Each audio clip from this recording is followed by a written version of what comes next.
अपनी चीन यात्रा से लौटकर अपने बयान में अमेरिका के प्रेसिडेंट ट्रंप ने बयान दिया कि उन्होंने चीन से कहा है कि वो ईरान का सपोर्ट ना करे और ना ही उसे हथियार दे।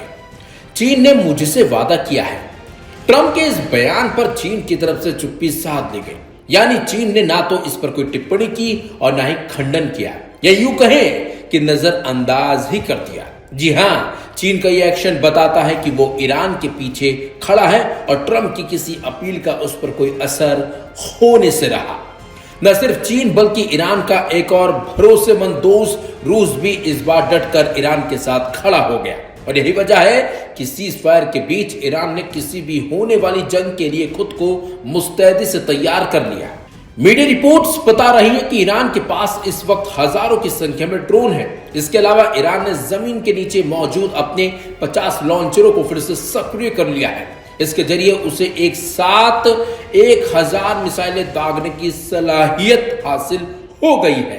सोचिए, एक साथ 1000 मिसाइलें। ईरान के पास करीब 2100 मिसाइलें होने की बात कही जा रही है, यानी रूस और चीन की मदद से उसने बेहद कम वक्त में खुद को रिस्टोर कर लिया।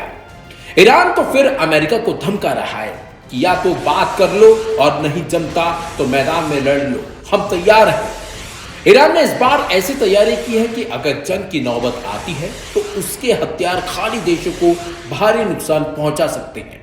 इस बार ईरान के निशाने पर इजराइल का दोस्त यूएई, साथ ही कुवैत, बहरीन और सऊदी अरब है। मीडिया रिपोर्ट के मुताबिक जंग से पहले ईरान के पास करीब 3000 बैलिस्टिक मिसाइलें होने की बात कही जा रही थी। 7 मई को वॉशिंगटन पोस्ट ने खुफिया अधिकारियों के हवाले से एक रिपोर्ट भी छापी थी, जिसमें ईरान ने 40 दिनों की जंग के बाद भी मिसाइल क्षमता का लगभग 70% हिस्सा वापस हासिल कर लिया, यानी उसके पास इस समय करीब 2100 मिसाइलें मौजूद हैं। एक्सपर्ट्स कहते हैं हो सकता है कि इसमें रूस और चीन का भी सहयोग होगा। साथ ही चीन ईरान को सैटेलाइट तकनीक सेंसर उपलब्ध कराता है। कहा जाता है कि ईरान को हथियार के निर्माण में चीन की कंपनियों ने बड़ी मदद की है। चीन से ईरान को हथियारों के पुर्जे मिले हैं, जिसके जरिए ईरान ने सस्ते रॉकेट और मिसाइलों का जखीरा तैयार किया है। चीन के अलावा ईरान को रूस से भी हथियारों के पुर्जे मिले हैं। दोनों को ईरान का सहयोगी मुल्क माना जाता है, जबकि रूस की तरफ से भी कई बार खुफिया कार्गो प्लेन आने की बात कही जाती है। ईरान के पास शाहिद ड्रोन भी है, जिन्होंने युद्ध के दौरान खाड़ी देशों में भारी तबाही मचाई थी। ईरान के पास ऐसे शाहिद ड्रोन की संख्या हजारों में बताई जाती है। बहरहाल दोनों पक्ष समझौते का रास्ता निकालने की कोशिश कर रहे हैं, लेकिन अब देखना होगा कि बात समझौते पर आती है या फिर जंग पर।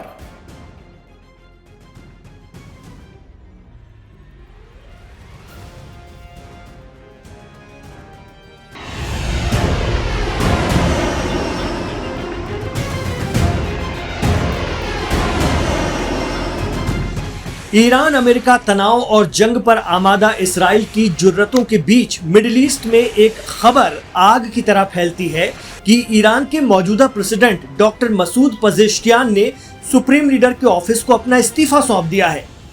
ईरान इंटरनेशनल मीडिया साइट के हवाले से ये खबर आई कि प्रेसिडेंट पजेश्कियान ने लिखा है कि मौजूदा हालात में वो बेहतर ढंग से काम नहीं कर रहे हैं और अपनी कानूनी जिम्मेदारियों को पूरा करने में असमर्थ हैं।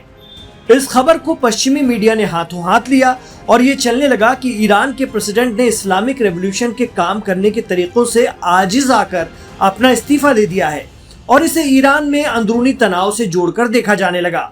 लेकिन ईरान में मौजूद एक्सपर्ट कहते हैं कि जब ये खबर पश्चिमी मीडिया में चल रही थी, उस समय प्रेसिडेंट पजेश्कियान एक प्रोग्राम में स्पीच दे रहे थे। इस खबर के बाद ईरान का प्रेसिडेंट ऑफिस तुरंत हरकत में आया और मसूद पजेश्कियान के इस्तीफे के दावे को बेबुनियाद करार दिया गया। दरअसल ईरान इंटरनेशनल में एक अनाम सूत्र का हवाला दिया गया था, जिसमें बताया गया था कि पजेश्कियान ने अपने लेटर में कहा है कि उनके प्रशासन को ईरान में बड़े फैसले लेने की प्रक्रियाओं से बाहर रखा गया है, जबकि इस्लामिक रेवोल्यूशन गार्ड कॉर्प्स यानी IRGC के लोगों ने पूरी सरकार पर कंट्रोल कर लिया है ईरान के अंदर। इसके बाद ईरान की इंफॉर्मेशन एंड ब्रॉडकास्टिंग मिनिस्ट्री ने एक बेहद ही सख्त बयान जारी किया है। जिसमें कहा गया है कि ईरान के लिए ऐसा झूठा प्रचार करने वाले लोग ईरान की एकता को तोड़ने की अपनी इच्छा को अपने साथ कब्र में ले जाएंगे।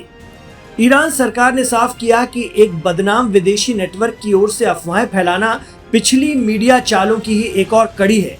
उन्होंने वास्तविकता की जगह अपने मनगढ़ंत विचार को सामने रखा है। ईरान सरकार ने साफ कर दिया कि प्रेसिडेंट पेजेश्कियान लोगों की सेवा करने से पीछे नहीं हटेंगे, ठीक वैसे ही जैसे ईरानी राष्ट्र एकजुटता और गलत के खिलाफ रेजिस्टेंस के अपने फलसफे से पीछे नहीं हटेगा। कुछ मीडिया रिपोर्ट्स दावा कर रही हैं कि ईरान इंटरनेशनल इसराइल के जरिए प्रमोट की जाने वाली एक न्यूज साइट है जो इस तरह की खबरें फैलाती है। गौरतलब है कि जंग के दौरान ईरानी समाज एकजुट रहा है, जिसके चलते वहां बगावत करवाने की चाल बुरी तरह फ्लॉप रही, नाकाम रही। इतना ही नहीं, खुद प्रेसिडेंट मसूद पेजेश्कियान कई बार लोगों के बीच एक आम शख्स की तरह नजर आए, कभी डिपार्टमेंटल स्टोर पर तो कभी सड़कों पर। उनके ये एक्शन सरकार और इस्लामिक रेवोल्यूशन के बीच के कोऑर्डिनेशन को दिखा रहे थे। ऐसे में पेजेश्कियान के इस्तीफे की खबरों पर ईरान की सरकार ने साफ साफ कह दिया है कि बेबुनियाद चीजों को गंभीरता से नहीं लिया जाना चाहिए। कहा जाता है कि ईरान के प्रेसिडेंट मसूद पेजेश्कियान एक प्रोग्रेसिव लीडर हैं। वो ईरान के इंटरनेशनल लेवल पर सभी के साथ बेहतर ताल्लुकात बनाए रखने के वादे के साथ सत्ता में आए थे, लेकिन जंग के दौरान उनकी सरकार पूरी तरह IRGC और सुप्रीम लीडर के आदेशों के साथ खड़ी रही। दरअसल ईरान में सुप्रीम लीडर और चुनी हुई सरकार दोनों अलग अलग होते हैं और सरकार सुप्रीम लीडर से अलग सोच भी रख सकती है, लेकिन देश की एकता और जंग जैसे मुद्दों पर इस्लामिक रेवोल्यूशन और सरकार में भरपूर कोऑर्डिनेशन दिखा है। ईरान का आरोप है कि इसी वजह से झूठा नैरेटिव सेट करने की कोशिश की जा रही है जो दुश्मन देशों की एजेंसियां आमतौर पर करती हैं। वहीं अमेरिकी प्रेसिडेंट ट्रंप ने कहा है कि हम एक बहुत अच्छे समझौते के करीब हैं। अगर आप लोग जल्दबाजी करेंगे तो आपको बेहतर समझौता नहीं मिल पाएगा और धीरे धीरे हम लोग सही जगह पहुंच रहे हैं जो हम चाहते हैं। तो ऐसे में अगर देखा जाए तो एक्सपर्ट कहते हैं कि इसराइल ईरान अमेरिका के बीच समझौते के पॉजिटिव सिग्नल से खफा है, इसलिए इस बीच वो कुछ ऐसा करने की कोशिश कर सकता है जिससे जंग के हालात बन जाएं। अब देखना होगा कि ट्रंप PM नेतन्याहू को किस हद तक काबू में रख पाते हैं।